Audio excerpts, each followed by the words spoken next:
प्यारे भाइयों, प्यारी बहनों, राम राम साहब। आदरणीय श्री अशोक गहलोत जी, श्री गोविंद दोतासरा जी, श्री सुखजिंदर सिंह रंधावा जी, श्री नीरज डांगी जी, श्री वैभव गहलोत जी, श्री समरजीत सिंह जी, श्री रतन देवासी जी, श्री मोतीराम कोहली जी, श्री सुखराम बिश्नोई जी, भवरलाल मेघवाल जी, श्री आनंद जोशी जी, श्री रामलीला मेघवाल जी, श्रीमती रमीला मेघवाल जी, श्रीमती सरोज चौधरी जी, श्री लीलाराम गरासिया जी, आप सबका और मंच पर उपस्थित सभी नेता गण का इस सभा में बहुत बहुत स्वागत। वीरों की यह धरती है राजस्थान। यहाँ आकर खुशी होती है, गर्व महसूस होता है। और जालौर तो एक ऐसी जगह है जहाँ के लोग कर्मठ हैं, यहाँ की धरती के मेहनती लोग हैं। जब यहाँ से आप बाहर भी जाते हैं पलायन करके, काम करके दिखाते हैं, बड़े बड़े व्यापार आपने बनाए, खूब रोजगार आपने दिलवाए। यहाँ पे फिनमाल में मोचड़ी का उद्योग है। आप सबका बहुत बहुत आदर करते हैं और क्योंकि मैं आपका आदर करती हूँ, आज मैं आपसे कुछ सीधी सीधी बातें करना चाहती हूँ। वरना चुनाव के समय क्या होता है कि लंबे लंबे भाषण दिए जाते हैं। अक्सर आपको भी लगता होगा कि नेता भाषण दे रहा है, लेकिन जो कहना चाह रहा है वो सच्चाई कह रहा है कि नहीं, आपके सामने जो असलियत है वो रख रहा है कि नहीं।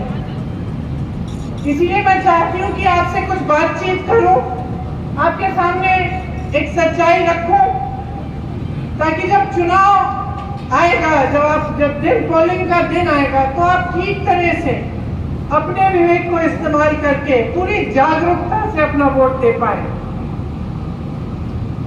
देखिए, चुनाव का जो समय होता है वो हिसाब लेने का समय भी होता है कि नहीं? अभी हाल में राजस्थान का चुनाव था। आप अशोक गहलोत जी की सरकार से खुश भी थे, हो सकता है थोड़ा सा शिकवा गिरा भी था, इसीलिए आपने सरकार बदली कि नहीं? हाँ कि नहीं? तो देखिए, आपने सरकार बदली और क्या देखा कि जो स्कीमें आपके लिए अशोक जी ने शुरू की थी, जो 25 लाख की बीमा की, स्वास्थ्य बीमा की स्कीम थी, उसको क्या हुआ? कौन बताएगा? बंद हो गई। आपको 25 लाख तक मुफ्त स्वास्थ्य की सुविधाएं मिल रही थी। आज क्या हालात है? आज मिल रही है? नहीं मिल रही है। आपको जो तमाम सुविधाएं मिल रही थी, आज लगभग उनको बंद किया गया है। और ये इसलिए है कि जो सरकार आपने अब चुनी है अपने प्रदेश में, वो सरकार आपके हित के लिए काम नहीं कर रही है। अब अगला चुनाव आया है, देश का, पूरे देश का चुनाव है, तो सोच समझ के अपना वोट दीजिएगा। आपने खुद अपने प्रदेश में देखा है कि जो आपके लिए अच्छा हो रहा था वो बंद कर दिया गया है। तो क्या पूरे देश में आप ऐसा चाहते हैं? तो ये तय करने का समय है कि आप चाहते क्या हैं। आजकल चुनाव के समय एक अजीब सा माहौल बन गया है। आपने देखा होगा, आपके ध्यान को भटकाने वाली सारी बातें हो रही हैं, बड़े बड़े प्रचार हो रहे हैं, अजीब सी बहकी बातें हो रही हैं। आपने सुना होगा, प्रधानमंत्री जी के भाषण सुने होंगे, कहां की बातें करते हैं। अभी राजस्थान आए तो अपने भाषण में कह डाले कि आपके जन जन के आराध्य बाबा रामदेव साहब, उनका जन्म कश्मीर में हुआ।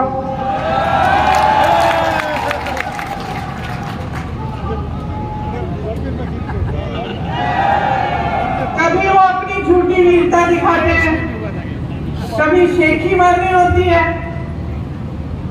कभी को गोरखनाथ जी से मिलवा लेते हैं अपने भाषण में, कभी गटर से गैस बनाते हैं, कभी बादल में मिसाइल छोड़ देते हैं, कभी मांस मछली की बात करते हैं, कभी ईमेल उस समय की बात करते हैं जब ईमेल था ही नहीं, उस जमाने की बात करते हैं कि मैंने तब ईमेल भेजा, कभी हवा में उड़ते हैं तो कभी समुद्र के नीचे चले जाते हैं। अब मैं आपसे एक सीधी सी बात पूछना चाहती हूँ बहनों और भाइयों, आप दूर दूर से यहाँ आए हो एक नेता की बात सुनने के लिए, इन बातों से आपके जीवन का क्या मतलब है बताइए? कोई मतलब है? मेरी बहनें यहाँ बैठी हैं, सबसे बड़ी आपकी समस्या आज क्या है? क्या है? महंगाई है।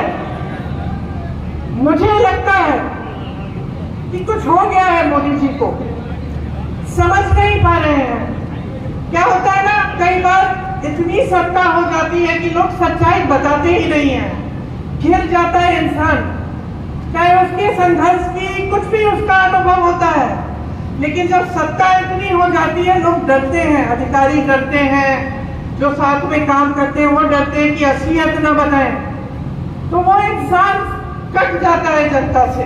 तो मुझे सचमुच लगता है कि मोदी जी कट चुके हैं देश की जनता से। कैसी कैसी बातें कर रहे हैं, जब आपकी समस्याएं सीधी सीधी महंगाई, बेरोजगारी सबसे बड़ी समस्याएं। 10 सालों में आप बताइए मुझे, महंगाई घटी है? बेरोजगारी बढ़ी है कि नहीं? बढ़ी है ना? आपको मालूम है बहनों, आज 45 साल में सबसे ज्यादा बेरोजगारी ये देश देख रहा है। किसकी बदौलत? मोदी जी की 10 साल की सरकार रही है। आज कह रहे हैं कि सिलेंडर को 400 में बिकवाएंगे, तो पिछले इतने सालों से 1200 में क्यों खरीदवाया? मेरी बहनें सिलेंडर भर नहीं पा रही थी, तब कहा थे मोदी जी, चुनाव नहीं था ना बहनें, इसलिए चुनाव नहीं था। अब चुनाव आ रहा है तो सिलेंडर का दाम घट रहा है, चुनाव आ रहा है तो महंगाई घटाने की कोशिश हो रही है। नहीं तो अब तक पेट्रोल डीजल के दाम क्या थे? नहीं तो अब तक आप अगर दुकान जाती हैं, आजकल नवरात्रि का समय है, त्योहार का समय है, आप दुकान जाती हैं अपने बच्चों के लिए कपड़े खरीदने के लिए, अच्छे अच्छे कपड़े पहनेंगे इस समय, या कुछ खरीद और जूते खरीदने के लिए, या फिर सब्जी भाजी खरीदने के लिए अगर आप दुकान जाती हैं तो क्या होता है? घबराहट होती है कि नहीं कि आधी चीजें खरीद नहीं पा रही हैं? मुश्किल से आप पैसा इकट्ठा करती हैं। जब कोई बीमार होता है घर में तो इलाज के समय क्या होता है? जमीन बेच देते हैं, अपनी जमीन बेच देते हैं।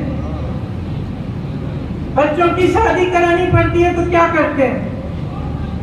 कर्ज लेते हैं। तो जब ये है आपकी स्थिति, जब आपका जीवन हर रोज आप संघर्ष कर रहे हैं, चाहे मेरी बहनें हों, चाहे मेरे भाई हों जो खेती का काम करते हैं, आप बताइए खेती में जो जो सामान आप इस्तेमाल करते हैं वो महंगे हुए कि नहीं? पेट्रोल डीजल तो छोड़िए, लेकिन हर चीज पे आपको जीएसटी देनी पड़ती है कि नहीं? उससे क्या हुआ? आपकी मुश्किलें बढ़ी हैं। खेती किसानी में से जो नौकरियां, जो रोजगार मिलते थे वो बंद हो रहे हैं, क्योंकि खेती से कमाई नहीं हो रही है। जो सामान आपको इस्तेमाल करने होते हैं, चाहे खाद हो चाहे कुछ भी हो, उस पर जीएसटी भर भर के आपकी कमर तोड़ी जा रही है। महंगाई से आप जूझ रहे हैं, आपकी कोई सुनवाई नहीं है। ऐसे कानून लाए थे ये लोग कि सिर्फ बड़े बड़े अरबपतियों के फायदे के कानून। जब किसानों ने आंदोलन किया, दिल्ली में गए, महीनों के लिए सर्दी में बैठे, प्रधानमंत्री जी का घर कुछ किलोमीटर दूर था, प्रधानमंत्री मोदी जी निकले ही नहीं, बात नहीं की, सुनवाई तक नहीं की। ये नहीं सोचा कि लाखों किसान महीनों से सर्दी में बैठे हैं, उनकी कम से कम हम बात सुन लें। फिर क्या हुआ? उस समय उत्तर प्रदेश का चुनाव आ रहा था, उत्तर प्रदेश का चुनाव आ रहा था, किसान बैठे हुए थे बाहर दिल्ली के, महीने बीत गए, किसी ने पूछा नहीं। जैसे ही चुनाव आने लगा, मोदी जी ने काले कानून रद्द कर दिए। तो आप नीति समझिए और नियत समझिए इनकी नीयत ठीक नहीं है। इनकी नीतियां सिर्फ बड़े बड़े अरबपतियों के लिए हैं। आपने अभी कहा जमीन बेचते हैं अगर जरूरत पड़ती है। आपने कहा किसी की शादी होती है, जमीन बेचनी पड़ती है या कर्ज लेना पड़ता है। आपने देखा होगा कुछ दिनों पहले एक बड़े अरबपति के बेटे की शादी हुई। आपने देखा होगा कि किस धूमधाम से शादी की। ठीक है, बुरी बात नहीं है, जिसको जैसा करना है करे, लेकिन आपने कभी सोचा है कि इतना पैसा कहां से आ रहा है? इतना पैसा कहां से आ रहा है? इतना पैसा इसलिए है इन लोगों के पास क्योंकि मोदी जी ने इनके कर्ज माफ किए हैं। 16,000 करोड़ रुपए के इनके कर्ज माफ किए हैं। अब आप सोचिए, 16,000 रुपए का कर्ज था, माफ किया गया, और जो किसान सड़क पे बैठा हुआ अपना हक मांग रहा था, जो किसान 10,000 रुपए के लिए आत्महत्या कर रहा है, जो किसान कर्ज में डूब रहा है, उसका कर्ज माफ करने की बात भी नहीं।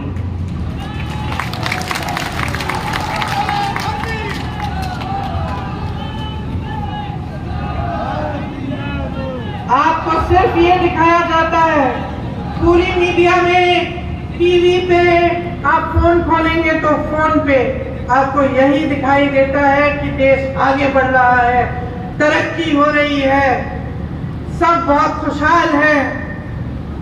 ये सच्चाई है क्या? जब आप देखते हैं कि बड़े बड़े प्रधानमंत्री, बड़े बड़े राष्ट्रपति आ रहे हैं देश में और G20 जैसे बड़े बड़े इवेंट हो रहे हैं, तो हम भी भारतीय हैं, हमें भी गर्व होता है। ऐसी बात नहीं है, आपको भी गर्व होना चाहिए। ठीक है, अच्छा है, लेकिन क्या इसका मतलब ये है कि इस देश की एक और असलियत नहीं है?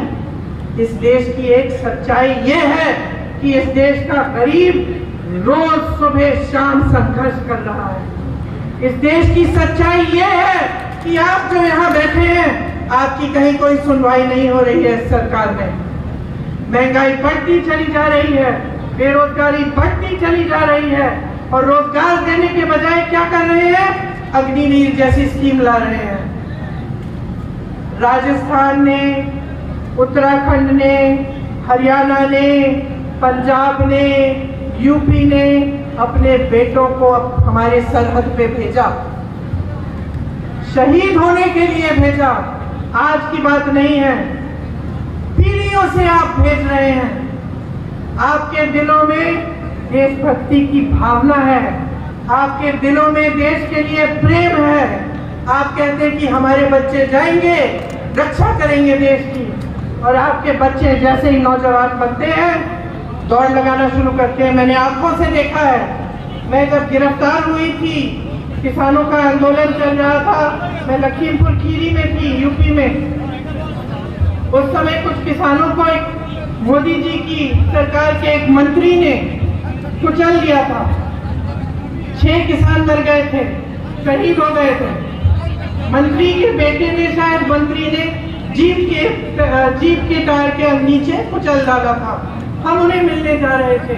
उस समय पुलिस हमारे पीछे पीछे थी और हमें पकड़ने के लिए आई कि आपको गिरफ्तार करना, आप नहीं जा सकते, क्योंकि हम चाहते थे कि हम उनके परिवारों से मिले।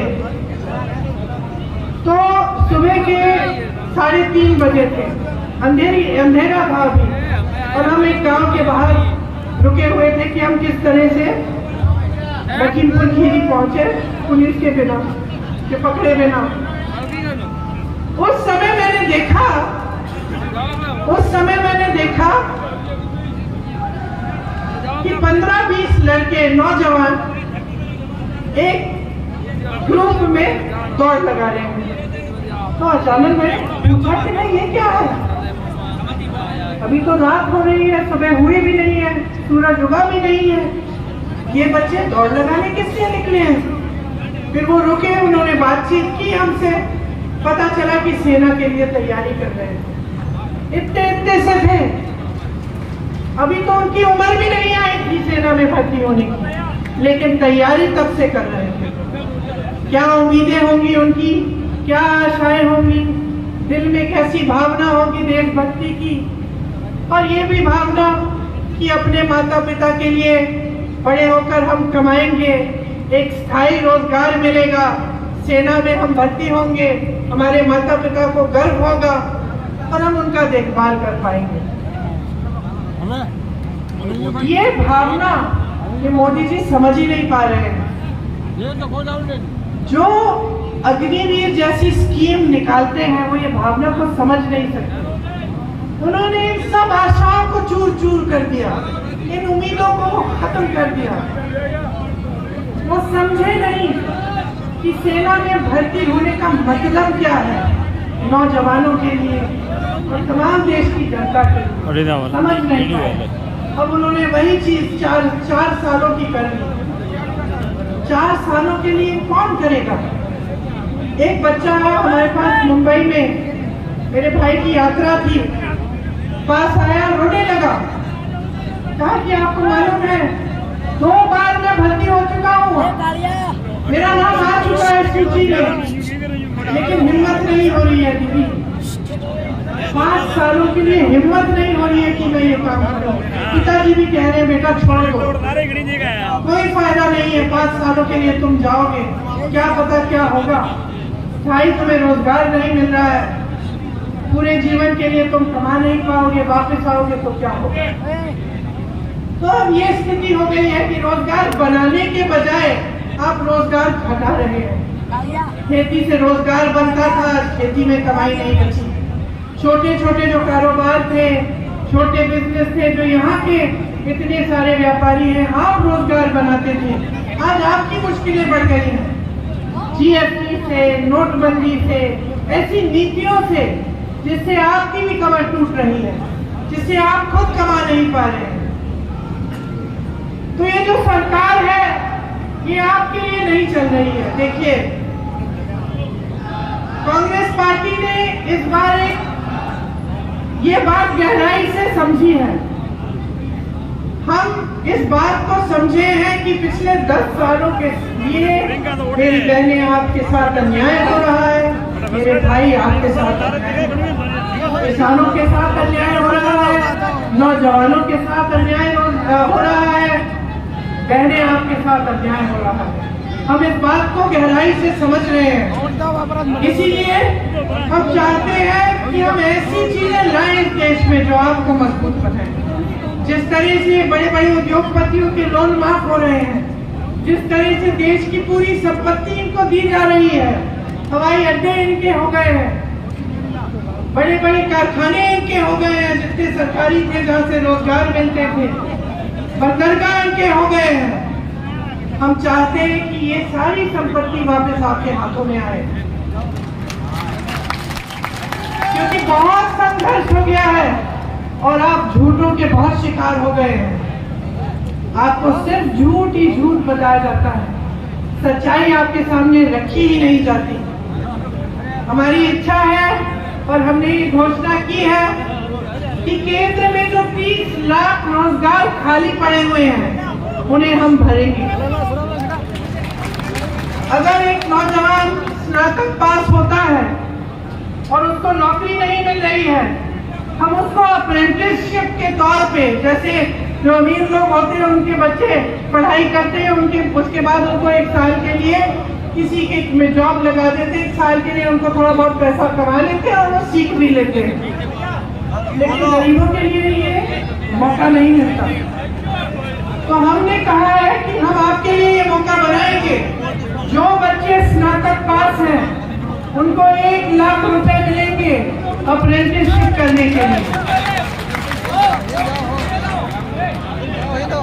जो गिग इकोनॉमी में काम करते हैं, मतलब जो डिलीवरी के होते हैं, डिलीवरी स्कूटर पे डिलीवरी करते हैं या इस तरह के काम करते हैं, उनकी आजकल सामाजिक सुरक्षा नहीं है। हम उनको सामाजिक सुरक्षा देंगे। 5,000 करोड़ का हम एक फंड बनाएंगे जो सिर्फ नौजवान होगा। आप ताली बजा रहे हैं, नौजवान हैं, अगर आप एक छोटा सा अपना कारोबार शुरू करना चाहेंगे, एक स्टार्टअप बनाना चाहेंगे, अपना छोटा बिजनेस, तो इस फंड से आपको पैसे मिलेंगे।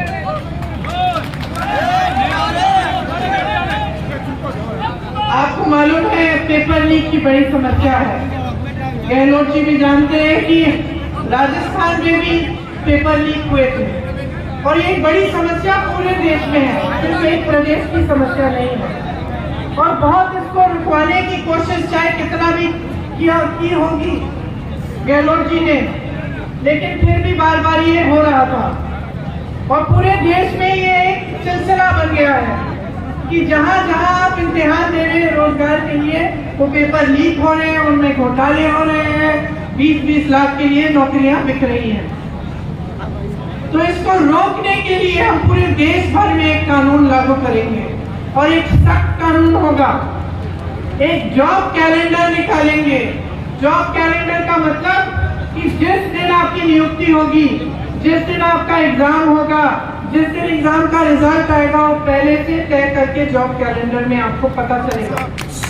अगर किसी अधिकारी ने या किसी ने बेईमानी करने की कोशिश की, इधर उधर करने की कोशिश की, तो उस पर सख्त कार्रवाई होगी। ये कानून लाएंगे हम चाहते हैं कि आप अपने पैरों पे खड़े हो।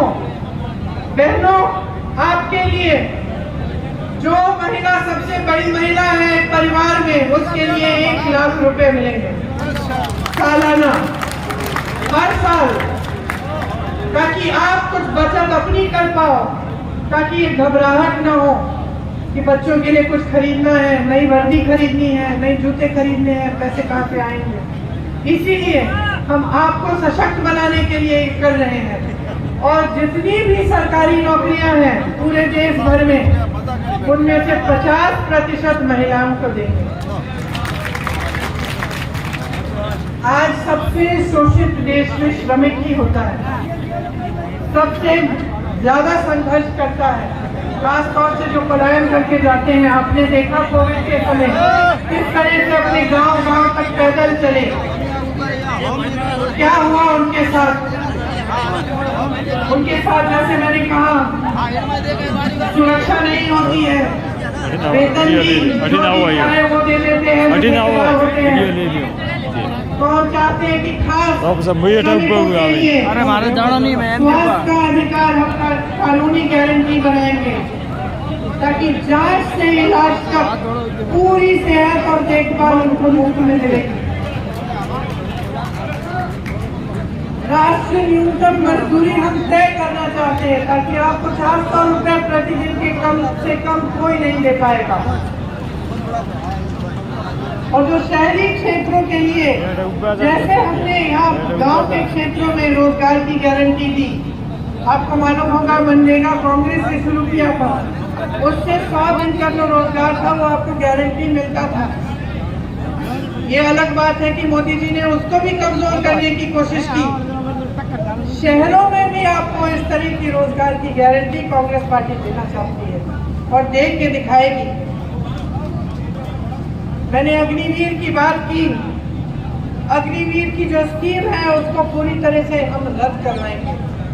जैसे पहले सेना में आप जाते थे मान सम्मान के साथ आजीवन काम करने के लिए, देश की सुरक्षा के लिए, वैसे आप फिर से जाएंगे। देखिए, मैंने किसानों की बात की। मैंने आपसे बताया कि जीएसटी आपके जो खेती के सामान है उस पर हम रद्द कराएंगे। कि एमएसपी आपको एक कानूनी आपका अधिकार बनेगा, कानून बनेगा कि आपको एमएसपी मिलना है। और जो आपका नुकसान होता है जब आपदा आती है, आपको उसका भुगतान अभी तक मिलता नहीं है। कभी कम मिलता है, कभी टाइम पे नहीं मिलता, कभी आप महीने इंतजार करते हैं, साल इंतजार करते हैं, नहीं मिलता। तो हम ऐसे नुकसान के भुगतान के लिए हम 30 दिनों की सीमा रखेंगे। 30 दिनों के अंदर अंदर पूरा भुगतान होगा। एक नई कृषि की आयात निर्यात की हम नीति लाएंगे। जो भूमिहीन है उनको जमीन वितरित करेंगे। ये सारी स्कीमें हम आपके लिए लाना चाहते हैं। अब आप जानते ही हैं कि यहाँ राजस्थान की सरकार थी तो आपके लिए कितने काम किए। आप जानते हैं कि कांग्रेस पार्टी ने जहाँ जहाँ गारंटी दी है वहाँ आज भी ये चीजें लागू हैं। हमने कहा था ओपीएस, आपको अब ओपीएस होगा, कर्नाटका में ओपीएस मिल रहा है, हिमाचल में मिल रहा है, छत्तीसगढ़ में जब हमारी सरकार थी मिल रहा था वहाँ पे। हमने कहा था महिलाओं को प्रतिमाह 2000 रुपए देंगे, कर्नाटका में आज मिल रहा है। हमने यही हिमाचल में कहा था कि 1500 रुपए प्रतिमाह मिलेगा, मिलना शुरू हो गया है। तो जो बातें हमने की हैं वो हमने करके दिखाई हैं। खोखली बातें नहीं है जैसे मोदी जी आपके सामने करते हैं कि 15 लाख आपके खाते में आ जाएंगे, अभी तक नहीं आए, 10 साल बीत गए कि 2 करोड़ रोजगार मिलेंगे और 10 सालों में बेरोजगारी इतनी बढ़ गई है कि 45 सालों में इतनी बेरोजगारी नहीं है। तो मोदी जी जो बात करते हैं आपसे वो खोखली बातें हो गई हैं। हो सकता है एक जमाने में 10 साल पहले जब शुरू में उन्होंने की थी, हो सकता है उनकी भी इच्छा थी कि वो पूरी करेंगे, लेकिन अब वो इच्छा भी नहीं है। अब साफ साफ दिख रहा है कि सच्चाई को मानने के लिए तैयार ही नहीं है, कि इस देश के गरीब के संघर्ष को पहचानने के लिए तैयार नहीं है। भ्रष्टाचार की बातें करते हैं। शायद इस देश के इतिहास में पहली बार ऐसा हुआ होगा कि दो मुख्यमंत्रियों को जेल में डाल दिया भ्रष्टाचार के बहाने। सारे जितने भी विपक्ष के नेता हैं सब पे ईडी, सीबीआई, इनकम टैक्स एजेंसियां इतना दबाव डाल दिया भ्रष्टाचार कह के, और जब चाहते हैं कि कोई उनकी पार्टी में आ जाए तो अचानक वो भ्रष्टाचार की बातें खत्म हो जाती है।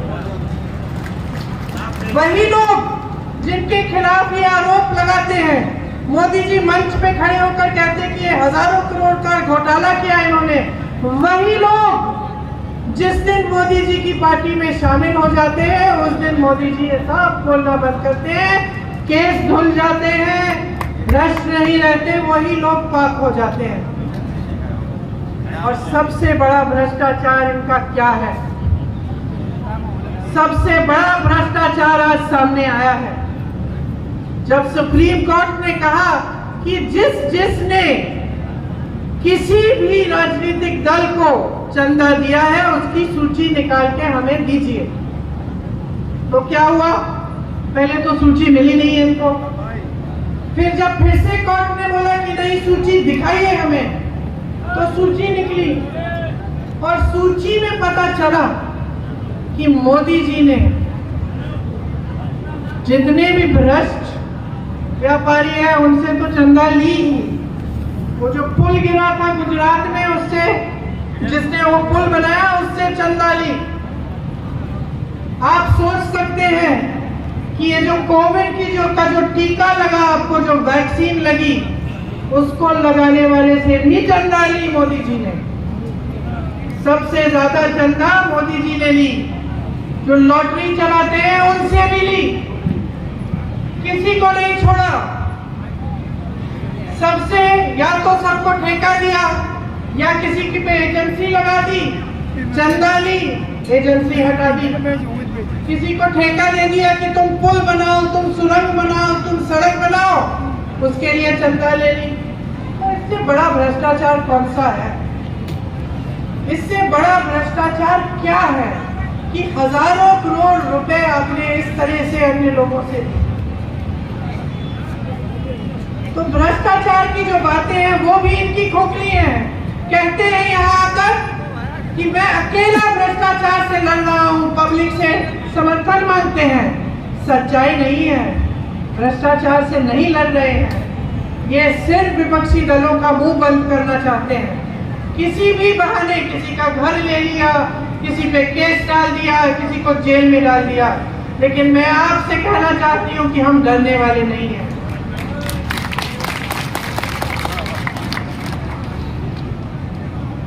हम डरने वाले नहीं हैं, हम अपने रास्ते से भटकने वाले नहीं हैं। हम आपके लिए लड़ते रहेंगे, आपके लिए काम करते रहेंगे और आपकी सेवा करते रहेंगे।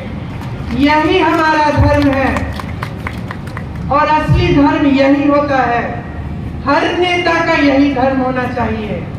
धर्म की बहुत बातें सुनते हैं आप, धर्म के नाम पे आपको बहकाया जाता है, लेकिन धर्म के नाम को जो अपनी सत्ता के लिए इस्तेमाल करता है वो धार्मिक नहीं होता है।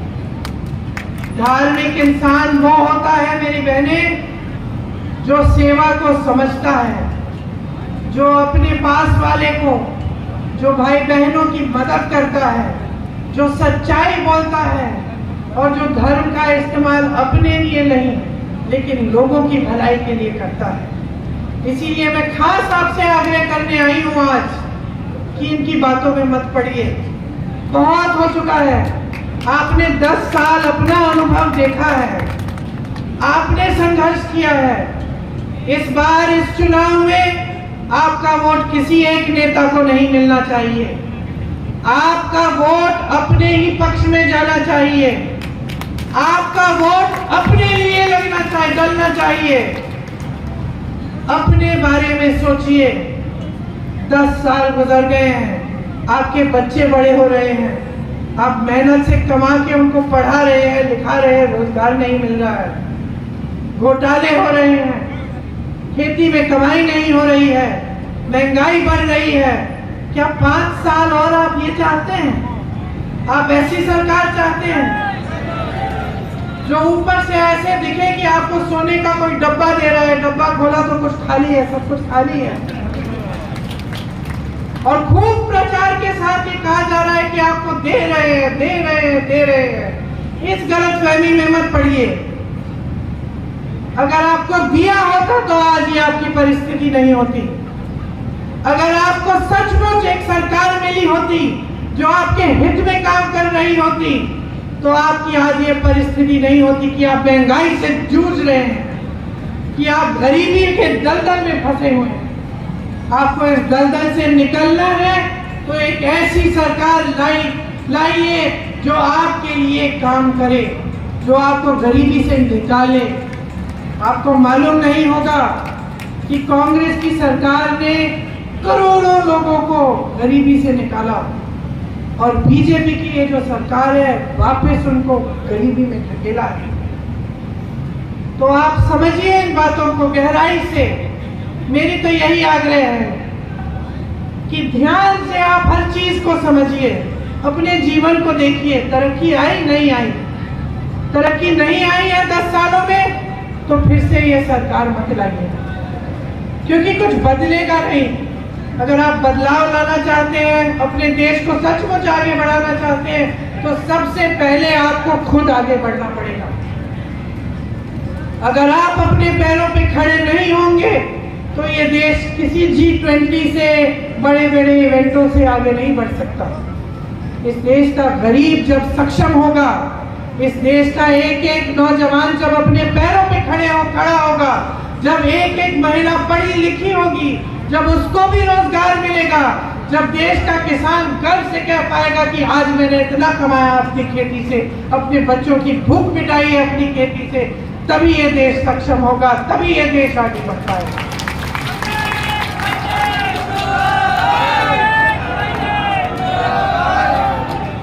तो जिस दिन चुनाव आएगा उस दिन मैं आपसे पूरी उम्मीद रखती हूँ कि आप सोच समझ के अपना वोट डालेंगे।